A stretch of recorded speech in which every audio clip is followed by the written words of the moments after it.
Dead world. A few weeks ago, my life was blissfully normal. The Nevada city I lived in was teeming with life. I didn't have any concerns or worries. But that seems like an eternity ago. Hard to believe it's only been 3 weeks. God knows what state the rest of the world is in.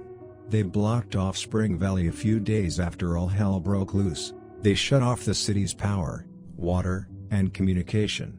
As if shutting us down and pretending Spring Valley never existed could stop this problem from going global. Damn government. I remember when city officials installed the warning sirens. They said it was precautionary, but I wonder how many people believed it. I wonder if the infection had already begun, and the sirens were confirming this city's demise. I was at work as a bank teller when the sirens went off.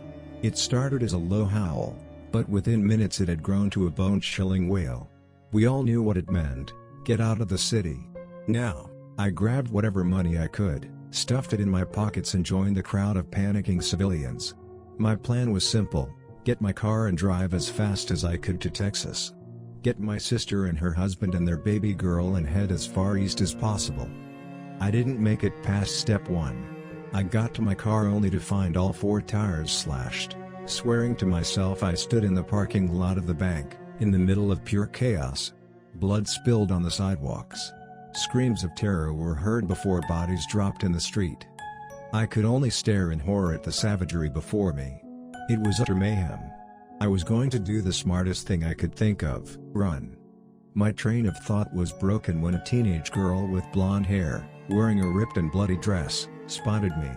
Her right eye had been ripped out of her face, and she was bleeding profusely. When she emitted a loud shriek and came at me, my brain gave a jolt of energy to my legs, and I ran like hell. I could hear her footsteps close behind me. Then another pair of running feet. And another. Soon I had a crowd of them chasing me, shrieking, groaning, and screeching at me. There could have been only a few of them, or a dozen. I didn't dare stop or slow down to look. I saw a small group of uninfected people quickly ushering in more survivors while fighting off the infected. I ran to that house and up the steps on the porch.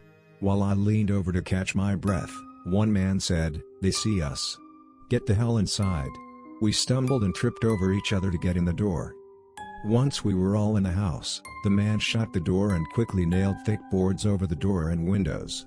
A girl walked over to me with a rifle. "Any bites?" she asked. I shook my head no. She held out the gun. "Know how to use one of these?" Again I shook my head.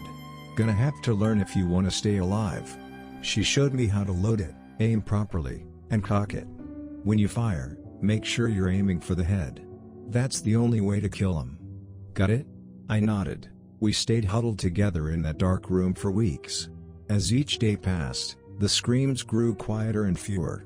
There was the occasional beating on the door, begging for help, but the pleading words soon turned into screams. Then silence.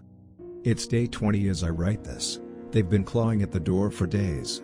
The cheap wood won't hold much longer. I've given up all hope of being rescued. My watch stopped last week. I have no idea what time it is. I can tell by the slits of light coming in from the boarded-up windows that it's sunset. Nevada sunsets were always so beautiful. Too bad I'll never get to see them again. The way the door is splintering from the constant abuse, I can pretty much guarantee they'll have broken it down by nightfall. A few minutes after that, we'll all be dead. I'm writing this for the military. If you're reading this, you're too late. Thanks for watching, and please subscribe and share the video. That boosts us to create more videos. And see you next time, guys.